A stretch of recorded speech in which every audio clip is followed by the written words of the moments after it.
Adilson, professor de redação do Colégio Metropolitano Goiânia, Goiás. E estou de volta para falar com vocês sobre a redação do Enem 2019, certo? Começamos na aula anterior a competência número 2. A competência número 2 que é dividida em tema, tipo de texto e repertório sociocultural. Na primeira aula falamos sobre o tema, como que a gente não foge disso e muito pelo contrário, como que a gente vai se adequar a esse tema. Falaremos agora sobre a tipologia textual, que é uma tipologia dissertativa argumentativa. Lembrando, esses três tópicos, né? Essas três competências dentro de uma mesma competência não são elementos separados, ok? Então a gente sempre vai fazer referência aos outros elementos dentro de um mesmo vídeo. Aqui nós temos dois tipos de texto, ok?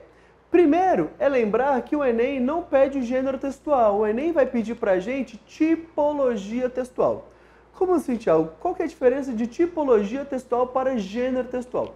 Tipologia textual é um texto de caráter, né, um pouco maior, mais abrangente. Ele não tem características tão limitadas quanto o gênero textual. Gêneros textuais são construções, ok, que partem dessas tipologias. Para ficar mais fácil, por exemplo, vamos pensar assim, ó, narração. Narração é um tipo de texto. Tem suas características independente do contexto. É um tipo textual. Se eu quiser me adequar a um contexto mais específico, eu posso ter gêneros, formatos de texto, ok? Com características mais reduzidas. Por exemplo, fábula e conto. Fábula é um gênero de caráter narrativo, ok? Conto é um gênero de caráter narrativo, certo? Então, nós temos essa diferença daquilo que é uma estrutura mais específica e daquilo que é uma estrutura mais geral. E o Enem, pra gente, não vai pedir uma estrutura mais específica, como outros vestibulares que pedem um artigo de opinião, que pedem um historial, que pedem um manifesto. Esses três gêneros que eu falei, por exemplo, são gêneros de caráter dissertativos argumentativos. Então, vamos pensar assim. Para falarmos sobre dissertação argumentativa, temos que entender o que é dissertação e o que é argumentação, certo? Dissertação tem um objetivo, que é trabalhar a exposição. Então, nós temos aqui, ó, exposição. Exposição de quê, Thiago? Nós falamos de um tema, ok? Então, vamos, antes de qualquer coisa, falar, expor esse tema. E a argumentação, ela serve para quê? Qual que é o objetivo? A argumentação, ela busca o convencimento, ela tenta persuadir o leitor. Então, o nosso objetivo aqui é buscar uma persuasão, é buscar um convencimento, ok? Só que vamos pensar, se eu chegar em um processo que me pede um texto só expositivo, eu só preciso falar sobre aquele tema, não é tão importante pra gente, ok? Por que não é tão importante? Porque o texto motivador faz isso pra gente. O texto motivador, ele tem esse caráter expositivo, tem esse caráter informativo. E o movimento contrário também não é tão interessante. Eu não vou conseguir persuadir, eu não vou conseguir convencer o meu leitor de que algo está certo, de que algo está errado, sem falar que algo é esse. Então, para que a gente não tenha esse problema, nós vamos juntar aqui em uma estrutura apenas o tipo de texto, né, dissertativo, argumentativo.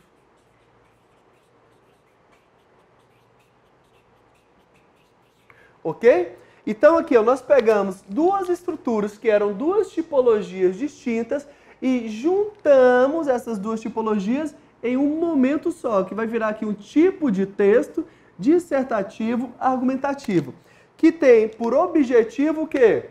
Buscar a exposição, ok? E a persuasão do meu interlocutor, do meu leitor, certo?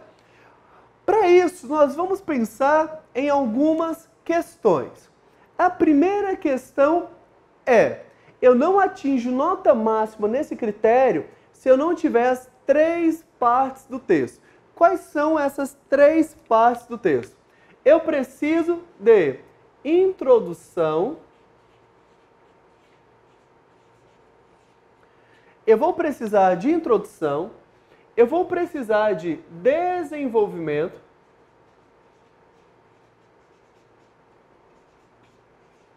eu vou colocar aqui um outro desenvolvimento para aqueles alunos que gostam de fazer, né, um texto em 4 parágrafos. Então aqui, ó, um outro desenvolvimento.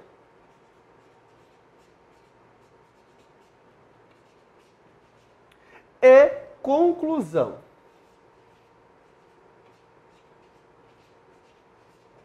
Ok? Então aqui nós vamos ter, ó, as 3 partes do texto.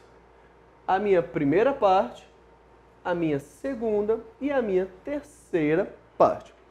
Se eu fizer isso, eu já começo a pensar nessas 3 partes do texto e me adequar a essa estrutura dissertativa argumentativa. Ah, Tiago, então se eu fizer esse tipo de texto em 3 partes, eu vou tirar a nota máxima? Não, não vou tirar a nota máxima ainda. Vamos chegar nessa parte aqui, ó. Se eu perguntar para vocês se eu posso, né, me posicionar na redação do Enem, qual seria a resposta? Eu posso me posicionar na redação do Enem? Não, eu não posso posicionar, eu devo me posicionar. Então, essa argumentação aqui vai trazer para a gente um negocinho chamado de ponto de vista. Ok? Então, aqui, ó, nós temos um ponto de vista. Esse ponto de vista é o primeiro momento do processo argumentativo. Sem esse ponto de vista, eu tenho um texto de caráter dissertativo. Isso é interessante para a gente? Não, porque o texto motivador já faz. O que é interessante para a gente? É, de acordo com o tema, estabelecer um ponto de vista, ok? Então vamos pensar assim, ó. Então, galera, aqui é o seguinte, ó. Eu tenho um texto dissertativo argumentativo e eu preciso obrigatoriamente de um ponto de vista. O que seria esse ponto de vista? Aqui nós temos, né, o tema: quais caminhos percorrer para reduzir a taxa de desemprego no Brasil. O tema é o mesmo para todo mundo, então todo mundo vai fazer a exposição desse tema. Mas o que eu vou escolher para falar sobre esse tema vai ser diferente. Se eu quiser pensar aqui, por exemplo, o que gera o desemprego? O que gera o desemprego é a falta de qualificação. O que gera o desemprego é o preconceito racial, é o preconceito de gênero, ok? Se eu escolho, por exemplo, preconceito e falta de qualificação, e um outro candidato escolhe, por exemplo, falta de oportunidades, certo? Aquela falta de oportunidade é o ponto que aquele outro candidato escolheu, que é diferente dos meus pontos. Então, o ponto de vista é aquilo que eu vou escolher acerca de um tema para discorrer no meu texto, certo? Vamos trabalhar com a seguinte perspectiva. Esse ponto de vista, ele pode ser trabalhado como causa e consequência. Ok? Ele pode ser trabalhado por causa e consequência. Uma coisa que o Enem traz pra gente que é muito legal, certo? Ajuda muito o candidato nesse momento, é o seguinte: ele não quer saber o formato de organização de texto nessa competência. Esse formato, esse projeto de texto, a condução que o aluno dá para o texto dele, vai ser avaliado apenas na competência 3, que é o projeto de texto argumentativo. Aqui, nós só queremos saber se há a exposição do tema e um ponto de vista relacionado a esse tema. Se fizermos isso em 3 partes do texto, ok, temos uma dissertação argumentativa, certo? Tiago, se você quiser falar um pouco mais rápido sobre isso, presta atenção aqui. Falei na minha introdução sobre desemprego, jogando os principais elementos. O que eu vou jogar também aqui?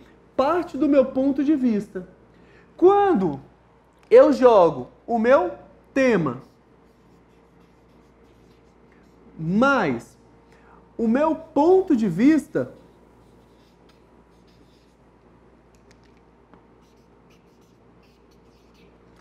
quando eu jogo o meu tema mais o meu ponto de vista na introdução, nós teremos algo chamado, e vocês conhecem muito bem, por tese. Só que essa tese pode ser também reconhecida da seguinte maneira, ó, proposição. Vamos internalizar esse nome, proposição. O que é proposição? Proposição é aquilo que você insere na sua introdução, é aquilo que você propõe para desenvolver. Se aqui eu falar, por exemplo, sobre caminhos, reduzir desemprego em Brasil, mais as duas causas, o que eu vou desenvolver? Eu vou desenvolver esse tema e uma causa em cada parágrafo, ok? Eu só posso desenvolver o que eu vou apresentar. Caso contrário, eu não vou ter esse processo de dissertação argumentativa. Então, galera, para a gente fechar a nossa aula, né? Vamos só relembrar o que temos que fazer nesse momento. Temos que trabalhar a exposição do tema, temos que buscar um processo de convencimento, um processo de persuasão, que só vai existir se houver ponto de vista, ok? Esse ponto de vista pode se relacionar a causa e consequência, causa e consequência. Se eu somo tema mais ponto de vista, eu tenho uma tese, eu tenho uma proposição, que vai ser apresentado como momento do texto na introdução. E existe mais um detalhe que a gente não pode deixar passar. Que detalhe é esse? O texto de vocês é um texto de caráter impessoal. Pô, Thiago, mas você acabou de falar que a gente tem que se posicionar. Não confundam impessoal com imparcial. O texto de vocês é um texto dotado de parcialidade, é um texto com posicionamento. A impessoalidade vem através da escolha da terceira pessoa do discurso. Então, mantenham esse texto de caráter impessoal, beleza? Escolhendo aqui qual pessoa? Terceira pessoa do discurso. O nosso texto tem que ser objetivo, o nosso texto tem que ser subjetivo. Tem gente que confunde, né, objetividade, subjetividade com ser direto, com dar voltas. Se eu tenho ponto de vista, o nosso texto aqui, ele vai ter um caráter. E esse caráter é de subjetividade. O que é subjetividade? É quando um texto, né, mostra o posicionamento do autor em relação ao conteúdo apresentado, ok? Então, ó, um texto impessoal de caráter subjetivo. É terceira pessoa com ponto de vista, ok? Muito obrigado pela presença de vocês. Espero vê-los no próximo vídeo sobre repertório sociocultural. Sem esse repertório, a gente não consegue, né, alcançar os 200 pontos tão esperados. Muito obrigado. Até lá.